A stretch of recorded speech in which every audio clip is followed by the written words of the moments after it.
So this is our library homepage for Swisher Library. So our APA guide is on all of our research guides. So if you go to Research and Research Guide, we're going to have citation styles on all of our research guides.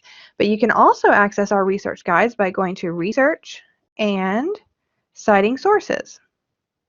And then we'll click on APA Guide. We also have an MLA guide.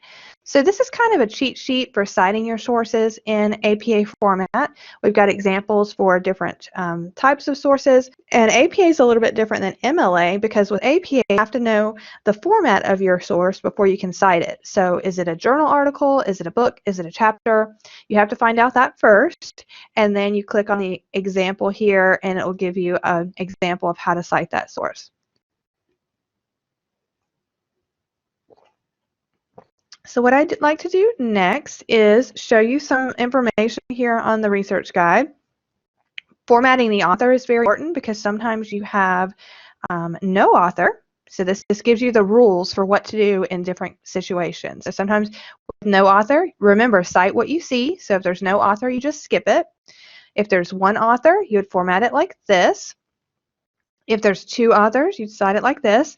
Now, it's very interesting because with the new version of APA, if you have 21 authors or more, after the 19th author, you're going to put an ellipses, which is the ...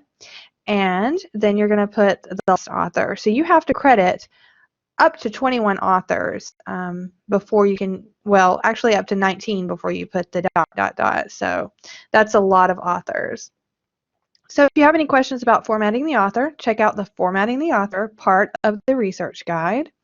Now again, librarians do not have all of this memorized. If we have a question about APA, we will always rely on the APA manual or this APA guide to help us when we're citing our sources, because it is impossible to memorize all of this because you want to make sure that you're always getting it correct. And with the APA manual, it's a reference book, so you can keep referencing it to make sure you're getting all of the information correct. There is a sample paper on this research guide, so if you want to see what a student paper looks like, check out the student paper here, which is in Microsoft Word format, and we also have an annotated version which details on the elements of the paper in APA format. There's also the APA Style Guide, which is a link out to the official American Psychological Association and their resources they have to help you cite in APA format. So check out the APA Style Guide, which can give you some examples and help you with citing your sources. All right, so I'm going to go back to the JU's APA Guide.